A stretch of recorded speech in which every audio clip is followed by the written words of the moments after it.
That's my question. How are you doing? I'm doing amazing. I put on a great performance tonight. I did everything that I knew I could do, and I did everything that the doubters were saying I couldn't do. So I'm super excited. People were really doubting you after looking at your record? Yeah, people say I haven't had the toughest opponents, but I mean, if you look at anyone on the regional scene, they don't have the toughest opponents either. People are saying I can't go 3 rounds.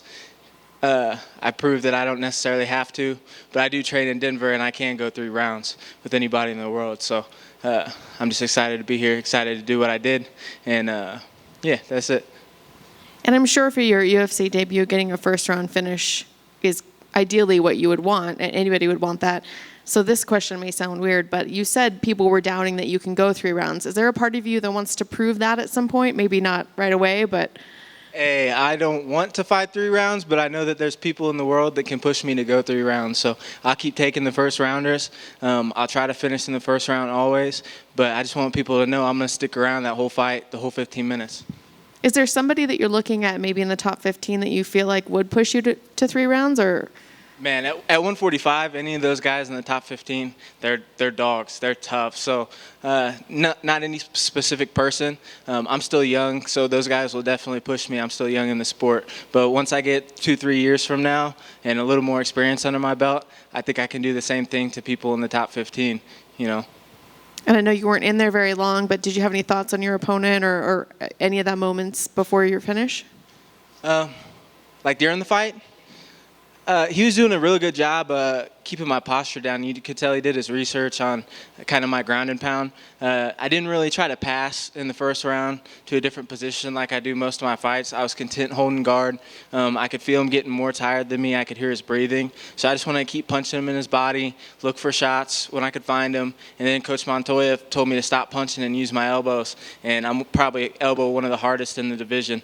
You know, when I elbow, it sounds like gunshots going off, especially at practice on the bag. So when I do it to a live body, it's bad.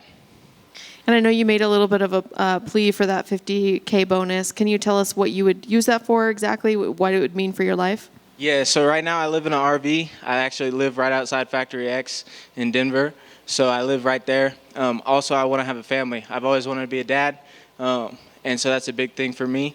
I had my full SIN deal when I got signed, not turn out, and you know I've been surfing around just trying to make ends meet while I'm training full time. So that 50 G's would change my life around and make my life drastically better.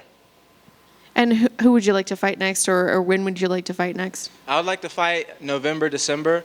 I don't have a specific opponent in mind, but anyone at the bottom of the division, any of the newer guys coming up, I'd like to fight them, get some more experience, and then we'll keep moving up the rankings.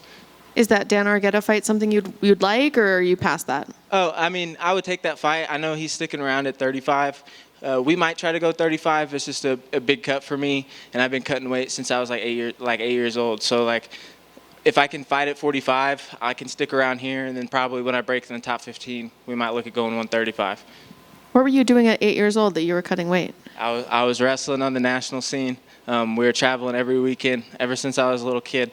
My grandpa would take me to Georgia, California, everywhere, Florida. It didn't matter. We were somewhere else every weekend. He's the only reason that I've got this far. He's like my mom, my dad, my grandpa, my first coach, everything. So it was hard not having him here tonight, but I know he's watching back in Kansas City, and I just hope I made him proud.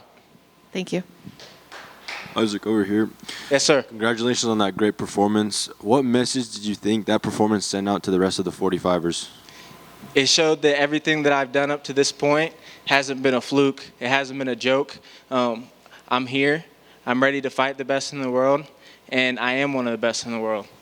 And obviously, the Dan Argueta fight was just mentioned. It was supposed to take place in January. That's when your debut was supposed to happen. How have these past couple of months been? Have you been anxious at all knowing that your debut was supposed to be a couple of months ago? I haven't really been anxious about that. That time passed. So I was just really preparing for this new fight, training at a new camp and everything. And honestly, I think this fight was tougher than the Dan Argueta fight. I think Francis Marshall's a better grappler overall. You know, he's a tough kid. He's strong as hell. And I think he's better overall. So this fight was a little more, how do I say, it was a little more nerve-wracking for me than the other one, honestly. Awesome. Thank you. Isaac, are you ready to eat or go fishing? I'm ready to go fishing and then eat. You gave a shout out to the Burn Factory podcast that they helped you throughout the fight camp. Do you want to add to that? Yeah, man. So I was actually super excited they got to come. They weren't even supposed to be able to make it. These guys, at one point, I had like $280 in my bank account before this fight. And these guys helped me out a ton financially.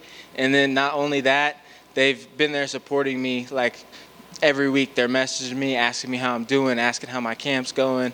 You know, we're just talking about where I went this weekend, where I was camping, da-da-da-da-da. It just kept going on. They're good kids, you can tell just by talking to them. So I'm excited to go actually meet them for the first time, not when I'm walking out of the cage. So that's what I'm going to go do here in a minute, go chop it up with them and just get to know them a little better. They're a big part of where I am today, and I'm super happy to have them in my life. Well, you can let them know their platform looks great. It's professional. I like it. Yeah. Lastly, you did get the RV, correct? Yes, sir. So I take it you, the two Huskies, and Alexa are in that RV? Oh, yeah. It gets rowdy. It's hairy and rowdy. How do you keep it clean? Well, she does a big part in that. She helps me out a ton, especially when I was in this fight camp. You know, normally I'm getting stuff done, but when I was training as hard as I was preparing for this fight, I didn't have a lot of energy when I get done training. So she did a big part in that, just cooking my food, cleaning, making sure everything was set for me to perform tonight. So she did a big thing in that. And the dogs, you know, they're rowdy. They like to fight. They get hair everywhere. You can imagine two Huskies in the summertime fighting each other. So lots of vacuuming. I bought a Kirby vacuum a long time ago, and that's a lifesaver. No, not a Dyson. The Kirby works. Yeah, not a Dyson. Congratulations. I hope you're proud of yourself. Thank you, brother.